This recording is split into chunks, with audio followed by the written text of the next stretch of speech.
배반당해 보셨습니까?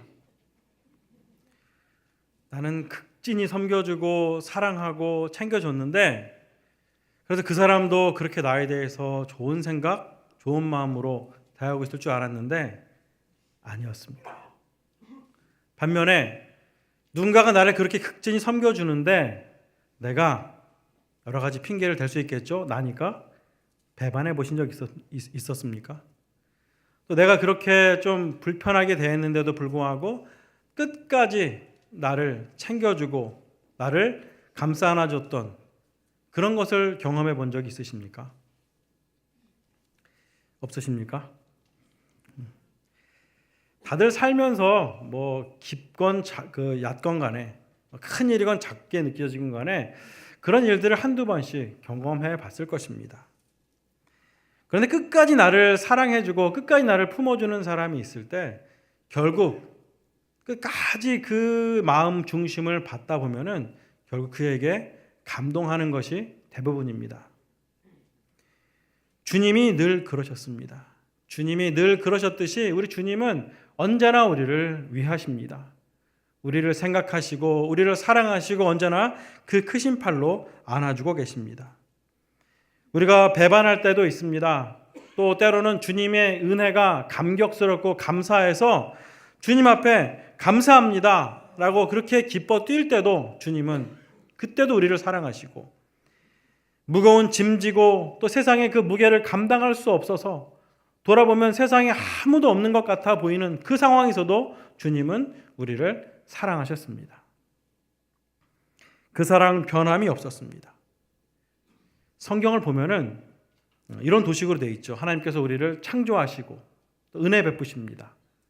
그런데 그 은혜를 받던 사람들이 범죄합니다.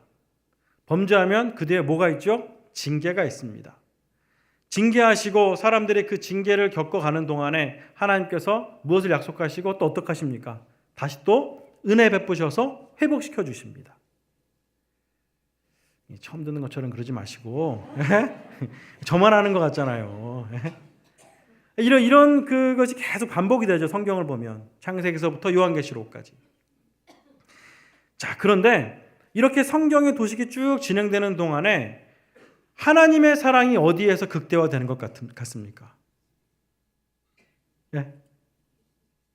하나님께서는 창조하시고 은혜 베푸시고 또 사람들이 배반하고 배반한 사람을 징계하시고 다시 회복시켜 주시는 그 모든 과정 속에서 최고의 사랑을 최선을 다해서 베풀고 계시는 우리 하나님이십니다. 다만 그런데 우리는 그 사랑을 어디서 가장 깊이 느낍니까?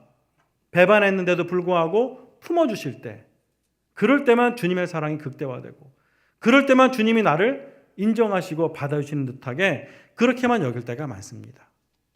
그렇지만 징계받을 때, 쓰러져 있는 것 같을 때도 또 다른 사람이 나를 어떻게 평가든지 간에 주님이 나를 변함없는 사랑으로 베풀고 계시고 품어주고 계시다라는 사실을 믿는 사람은 이 세상을 당당하게 승리하며 살아갈 수 있는 인생이 될 것입니다. 그런데 오늘 요한복음 4장 앞부분에 나오는 사마리아 여자, 이 사람은 좀 그런 은혜에서 제외되어 살아갔던 사람처럼 보입니다. 이 사람은 아주 무더운 시간에 물을 기르러 나옵니다. 왜 그랬을까요? 너무 더우니까 사람들이 안 나오거든요. 그 시간에 별로 없거든요. 그러니까 사람들의 낯을 피해서 나오는 겁니다. 아마 그렇게 사람이 없는 그 시간에 나오면서도 누가 자신을 볼까봐 손을 이렇게 가리고 아니면은 뭔가 뒤집어 쓰고 이렇게 나오지 않았을까 싶습니다. 그렇게 와서 이제 물을 길러 갑니다. 그날도 그렇게 그가 물을 기르러 나왔습니다. 자, 그런데 보세요. 이렇게 다른 사람 보기에 부끄럽고 다른 사람을 이렇게 쉽게 대하기 어려운 그런 하루하루 살아간다면 우리 같으면 어떻겠습니까? 뭔가 이런 삶에 대해서 해결책을 한번 찾아볼 수 있지 않겠습니까? 내가 왜 이렇게 살아야 돼? 내가 왜 이래야 되지? 이것을 내가 끝내기 위해서는 어떻게 해야 되지? 한 번쯤 고민해 볼 만하지 않습니까? 그런데 이 사마리아 여자 계속 그렇게 살아갑니다. 왜 그랬을까요? 늘 그렇게 살아왔으니까. 늘 그렇게 살아간 그것이 바로 내 인생이니까. 그렇게 숙명처럼 받아들이고 있었던 거죠. 문제는 이 여자가 그 문제를 그대로 안고 살아가는 동안에 그의 인생이 그렇게 허비되고 있었다는 겁니다. 가리면 되는 줄 알았는데, 안 보면 되는 줄 알았는데, 피하면 될 것 같았는데, 그러나 그것이 아니었던 겁니다. 이렇게 현상 유지하는 정도로만 살아가도 될 것 같고, 또 그렇게 살아가는 동안에 부스러기 같은 건 뭐 조금 떨어지면은 그것으로 좋아하고, 그것보다 뭔가 좀 좋은 거 나타난다 보면은 행복하다라고 하면서 스스로 위로하며 살아왔을 수 있습니다. 바로 그 사람에게 예수님이 찾아간 것입니다. 마치 우리에게 말하자면 믿음이 있습니다라고 고백합니다. 때마다 교회를 찾아와서 예배도 드리고 은혜 받는 자리에 앉아 있습니다. 하나님의 자녀입니까? 아멘. 그러고 하나님의 자녀임이 자랑스럽습니까? 아멘 합니다. 또 스스로 그렇게 고백하기도 합니다.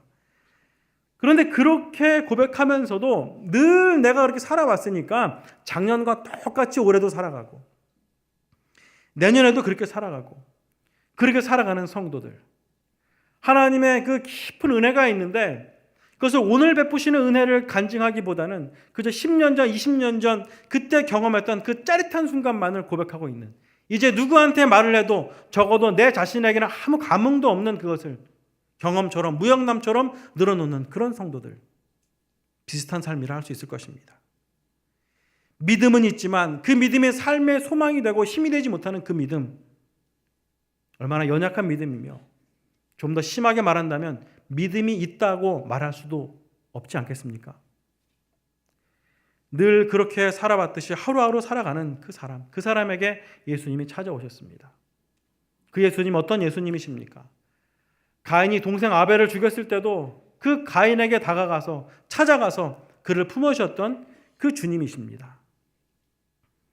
예수님을 핍박하는, 당신을 핍박하는 그 사울을 찾아가서 그로 하여금 변화되어 예수 그리스도는 구주시다라고 증거하게 만든, 그렇게 품어주시고 그를 세우셨던 그 주님께서 이 여자를 찾아오셨습니다. 유대인들이 부정하다고 여기는 그 사마리아 지역에 살고 있는 그 여자, 유대인의 전통과 규례에 따른다면 그 부정한 여인과 함께하는 것 자체가 수치이고 모욕일 수 있지만 아무렇지도 않게 그것보단 이 한 영혼이 더 귀중하여 달려갔던 그 사랑의 예수님이 찾아오신 것입니다. 주님은 원래 그러셨습니다. 그날 갑자기 결단하고, 야, 내가 오늘부터는 사마리아를 가야겠어. 자, 오늘부터는 내가 사마리아를 목표로 내가 전도하겠어. 이게 아니라 영원전부터 그들을 사랑하셨고 그 사랑을 베풀고 계셨다라는 겁니다.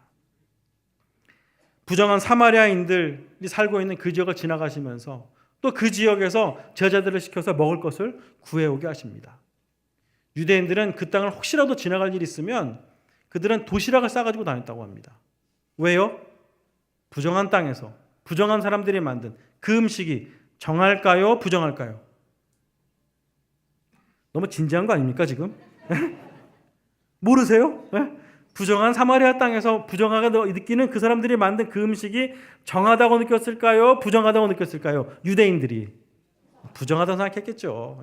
그러니까 거기서 먹지 못하니까 도시락을 들고 다니는 겁니다. 왜요? 그것이 하나님을 향한 열심이고 하나님 앞에 정결하게 살아가는 길이라고 그들은 믿고 있었기 때문이죠.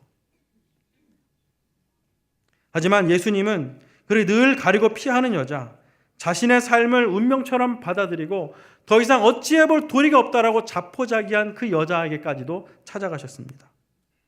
왜 그랬을까요? 왜 그 지역에 그 여자를 찾아갔을까요? 하나님은 그 여자의 삶이 그 정도가 아니라는 것을 알고 계셨기 때문입니다. 그 여자의 삶이 그 정도로 그렇게끔 그 정도로만 살아가는 그런 것쯤으로 여기지 않고 계셨다라는 말씀입니다. 그보다 훨씬 더 귀한 가치가 있다는 것이죠. 예수님은, 우리 하나님은 언제나 그런 분이십니다. 예수님께서는 이미 이 여자가 유대인과 함께 있는 것 자체도 부정하게 여기고 또 유대인들이 그를 업신여길 사마리아인이라는 것도 알고 계셨습니다. 뿐만 아니라 이 여자의 사생활도 물러날 것이라는 것도 알고 계셨습니다. 또한 이 사람이 그 인생을 될 대로 되라라고 살아가고 있는 자포자기하며 살아가는 여자라는 것도 알고 계셨습니다. 이 여자는 늘 그렇게 살아왔듯이 사람들의 눈을 피해서 오늘을 버티고 내일을 버티다 보니 그냥 그것이 일상이 되어버린 그런 사람이라는 것도 알고 계셨습니다. 소망이 없다는 거죠. 그러나 우리 주님은 여전히 한 영혼을 향하여서 그 정도 가치가 아니다라고 메시지를 던져주고 있습니다. 그리고 그 여자의 영적인 문제를 해결해 주시며 그 사랑 안에서 새로운 삶으로 결단하기를 초대하고 계신 것입니다. 예수님께서는 물을 기르러 나온 사마리아 여자에게 말씀하십니다. 이 물을 마시는 자마다 다시 목마르겠지만은 내가 주는 이 물을 마시는 사람은 영원히 목마르지 않겠다. 그러니 내가 주는 물을 마시고 그 속에서 영생하도록 솟아나는 샘물이 되어라라고 말씀하십니다.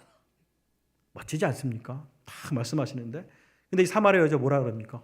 그 물 저에게도 주세요. 왜? 나 그 물 마시고 이제 목마르지도 않아도 되고 그러니까는 물 길러 오는 이 수고를 안 해도 되니까 그 물 주세요라고 하는 겁니다. 속 터지지 않습니까? 기껏 설명해주고 기껏 찾아가서 주는데 엉뚱한 얘기하고 있습니다. 무슨 말씀이죠?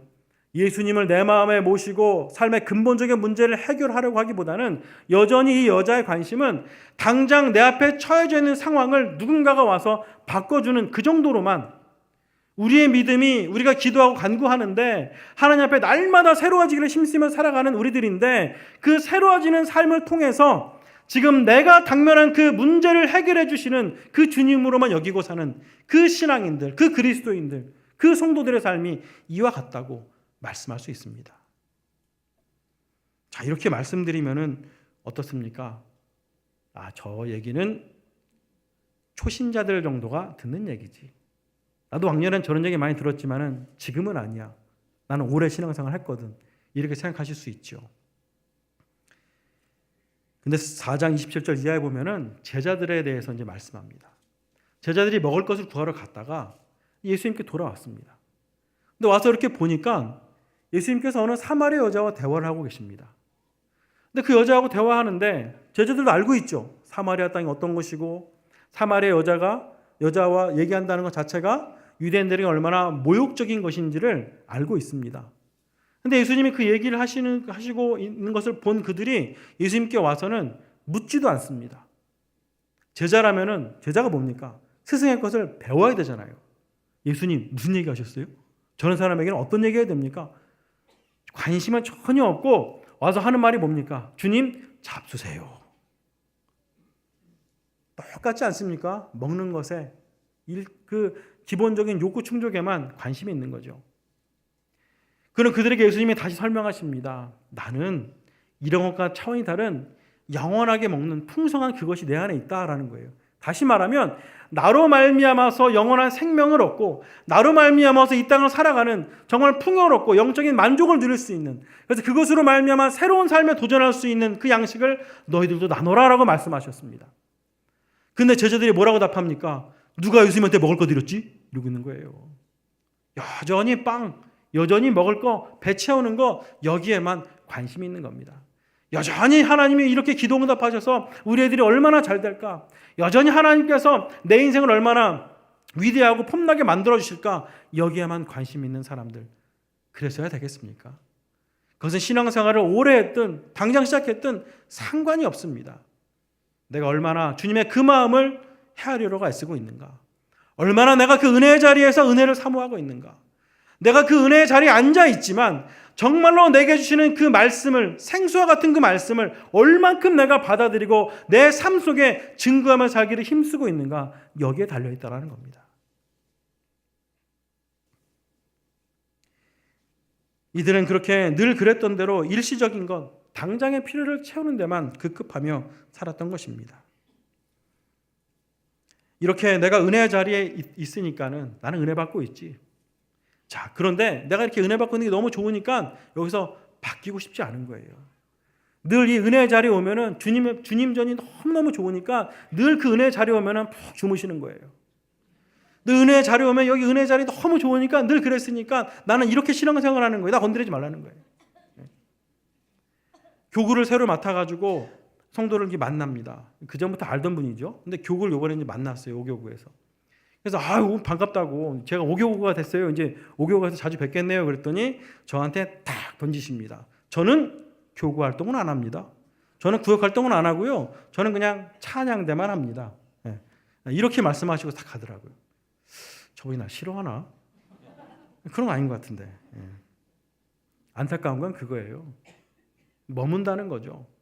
늘 해오던 것 계속 하니까 거기에 안정적인 마음을 가질 수는 있지만 하나님께서 나에게 준비하시고 베푸시는 그 은혜 내가 날마다 저버리고 살아가고 있다면 그만큼 안타까운 인생이 어디 있겠습니까? 오늘 본문에 등장하는 사마리아 여자, 처음에 사마리아 여자라고 했을 때 그 여자는 귀내라는 단어를 쓰고 있습니다. 이 귀내라는 단어는 성인 여자를 말하는데 그 여자는 좀 천박한 사람, 소외된 사람, 그런 사람들을 지칭할 때 쓰는 단어입니다. 자, 근데 그렇게 있었던 그 여자를 예수님께서 부르십니다. 여자여 이렇게 부르시는데 거기서 부르는 여자여는 귀나이라는 단어를 쓰고 있습니다. 존귀한 사람. 예수님께서 십자가에 달리실 때 그 모친 마리아에게 여자여 이렇게 부르지 않습니까? 우리말로 하면 우리 어머니한테 여자여 그러면 우리 엄마 뭐라 그래요? 이 버르장머리 없는 이럴 텐데 이 헬라어로 보면은요 여자여 할 때 이 귀나이라는 단어는 사랑과 애정을 담긴 존귀함이 담겨져 있는 그런 표현이라고 합니다. 예수님은 그렇게 부르고 계십니다. 이 여자가 말씀에 은혜 받아서가 아니라 그 전부터 그렇게 바라보시고 찾아오셨고 그렇게 바라보시면서 그 마음으로 그 여자를 부르고 계십니다. 자아의 정체성이 달라지고 있는 거죠. 또한 이 여자가 고백합니다. 메시아 곧 그리스도라 하는 이가 오실 줄 내가 알았는데 그가 오시면 모든 것을 알려주실 겁니다 라고 고백하죠. 그 뭔 말입니까? 내가 살고 있는 어려움과 슬픔과 외로움과 이런 것들 다 알고 계실 겁니다 라고 하는데 그에게 바로 주님께서 말씀하십니다. 바로 내가 그다. 그 메시아다라고 말씀합니다. 얼마나 감격스럽고 흥분되는 일일까요? 많은 유대인들이 기다렸던 그 메시아가 바로 나다라고 하는데 그분이 내 앞에 있는데 얼마나 흥분되는 일일까요? 근데 그분이 말씀하셨죠. 생수를 받아 마시라. 근데 여자 뭐라고 합니까? 내가 마시고 다시는 물도 길러오지 않을 정도로 나에게 채워주세요. 그 정도로만 그치고 있는 거예요. 교회를 오긴 오는데 사업이 잘 되어야 간증거리도 있고 그럴 것 같습니다. 신앙생활도 더 열심히 할 것 같습니다. 그래서 교회를 오는데 그런 것들만 구하고 있는 거죠. 마치 여자가 어떤 남자를 만났는데 이 남자를 만나면 세상의 모든 걸 얻을 수 있을 것 같아서 만났는데 좀 괴팍합니다. 그러니까 좀 온유한 남자를 만나볼까? 그럼 행복하겠지라고 온유한 남자를 만났는데 답답한 거예요. 말을 안 해가지고 속 터지는 거여서 맨날 싸우다가 또 헤어집니다. 그래서 이번에는 좀 매너도 좋고 이런 사람 만났으면 좋겠다 그래서 매너 좋은 남자를 만났는데 매너 좋으니까 주변에 여자들이 너무너무 많아요. 그러니까 맨날 바람만 피고 살아가는 거예요. 그러니까 어떻습니까? 또 딴 남자를 만나가는 거예요. 채워졌습니까? 결국 예수님께서 그에게 말씀하시죠. 남편을 데려가 봐라. 근데 여자가 남편이 누군지를 모릅니다. 여럿 있는데 그 중에 누가 진짜 남편인지 모르겠어요. 다시 말하면 진정한 사랑을 해보지 못하고 진정한 사랑을 받아보지 못한 그런 인생이었다는 겁니다. 그런데 바로 그 여자에게 예수님이 찾아오셔서 아픈 상처를 만져주고 있는 겁니다. 바로 그 은혜의 하나님, 그 은혜의 자리에 지금 우리가 이렇게 앉아 있는 겁니다. 그 은혜 받은 우리의 삶이 이렇게 하나님 안에서 다시금 새로워질 수 있는 기회를 오늘 이 시간에 주님이 열어주신 것입니다. 그러니 우리 삶을 돌아보면은 이 사마리아 여자처럼 내가 그렇게 살 때도 있었는데 주님이 은혜 베푸셨다. 그 은혜로만 살아왔다라는 고백이 우리 안에 있게 되는 것이죠. 이 찬양들 다 아시죠? 내 평생 살아온 길 뒤를 돌아보니 걸음마다 자옥마다 모두 죄뿐입니다. 우리 죄를 사하신 주의 은혜 크시니 골고다의 언덕길 주님 바라봅니다. 나같이 못난 인간 주님께서 살리려 하늘나라 영광 보좌 모두 버리시었네. 바로 그 은혜 하나님을 고백하고 나니 4절에서도 이렇게 고백합니다. 낮고 낮은 세상에 사람 형상 입으신 하나님의 큰 사랑 어디에다 견주리. 증거하지 않고서는 못 베기는 겁니다. 이토록 위대하신 자리에 내가 있는데 그저 내가 그냥 돼지 여물만 먹고 살아가는 그런 존재로, 집 나간 아들과 같은 그런 존재로 살아가서야 되겠냐는 말입니다.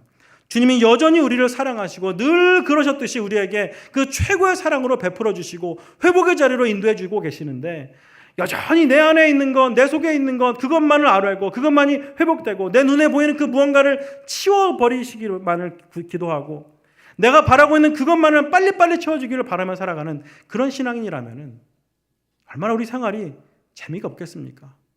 신앙생활하면서 그 깊은 은혜를 얼만큼 경험하며 살아갈 수 있겠습니까? 예수면 다냐라고 하면은 아멘 그러고, 진짜 다냐 그러면 아멘 그러는데, 그럼 예수면 다면 오늘 어떻게 살아가냐 그러면 글쎄요 그러고 살아가는 거예요. 왜 다가 됩니까? 주님의 마음을 내 마음에 가졌더니 좀 부족해도, 좀 없어도, 실현 당하는 것 같아도 그 가운데 함께 하시는 주님이 계시기에 나에게 힘이 생기고 용기가 있는 거예요. 그 용기가 있으니까 광야를 지나가는 것 같지만은 이미 나는 가나안을 살고 있는 거죠. 가나안의 광야 같은 인생을 살아가는 것이 아니라 광야를 걷고 있지만은 가나안을 살아가는 그런 사람들이 바로 우리들이라는 말씀입니다. 그것이 바로 믿음의 사람들입니다. 주님께서 우리 편이 되시니까 이루어 줄 수 있는 거예요. 그 은혜의 자리에 우리 부르셨으니까. 성전 건축을 하는데 와, 엄청나게 비용이 많이 들어가네요. 막 재직하는 거 들어보면은. 그래서 이 엄청난 일을 하다가 어떤 교회도 이렇게 되고 저 교회는 저렇게 됐다고 하는데 우리 교회도 그렇겠죠? 라고 말할 수 있습니다. 그런 사람들이 있습니다. 여긴 없겠지만. 예. 대단한 일이 분명합니다. 그런데 이 대단한 일에 우리를 부르신 것에 왜 감사할 줄은 모르십니까?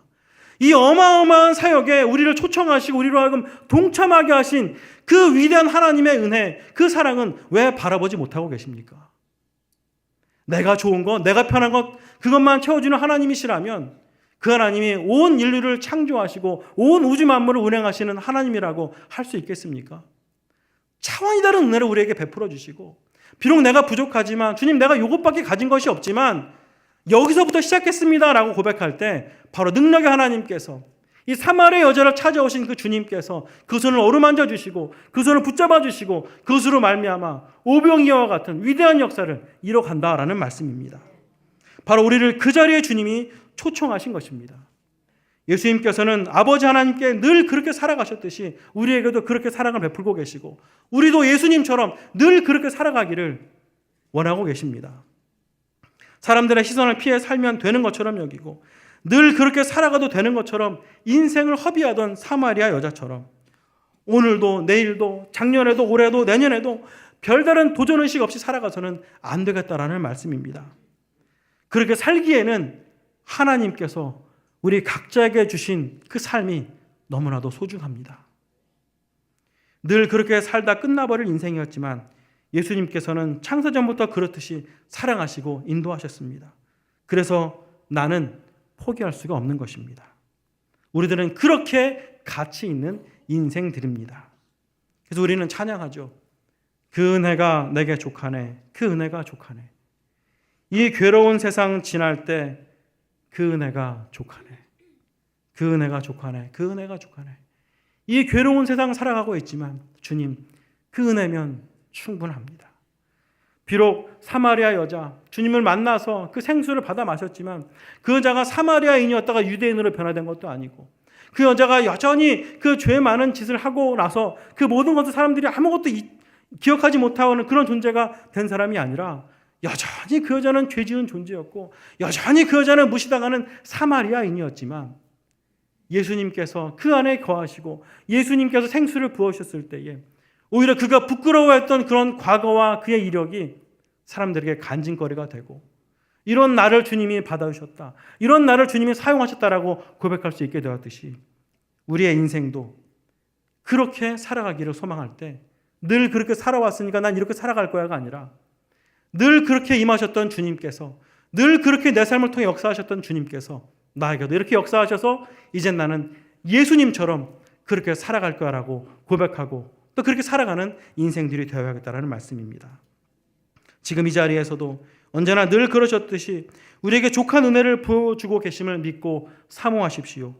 그래서 늘 승리하는 인생을 살아가고 그 가운데 주시는 풍성한 은혜와 사랑을 증거하며 살아가는 모두가 되시기를 바랍니다. 기도하겠습니다. 사랑의 하나님 감사합니다. 오늘 우리에게 은혜 베풀어 주셨습니다. 이 은혜의 자리로 인도하셨습니다. 사마리아 여자처럼 늘 그렇게 살면 될 줄 알았는데, 늘 그렇게 주님을 섬기며 살아가면 그것이 최고이고 또 사람들에게도 칭찬받는 일꾼인 줄 알았는데, 주님이 베푸시는 은혜, 주님이 우리 각자의 삶에 갖고 계신 기대가 참으로 위대하고 크심을 다시 한번 마음속에 새깁니다. 사마리아 여자처럼 우리의 과거와 우리의 현실이 조금 부족하고 어리석게 보인다 할지라도 결국 주님이 주시는 그 생수로 말미암아 이게 모든 것이 간증거리가 되고 더 나은 미래를 살기를 소망하고 또 많은 이들에게 그 은혜와 사랑을 증거하는 데까지 이룰 수 있음을 믿고 날마다 성실하게 주의 뜻대로 사는 모두가 되게 하여 주시옵소서.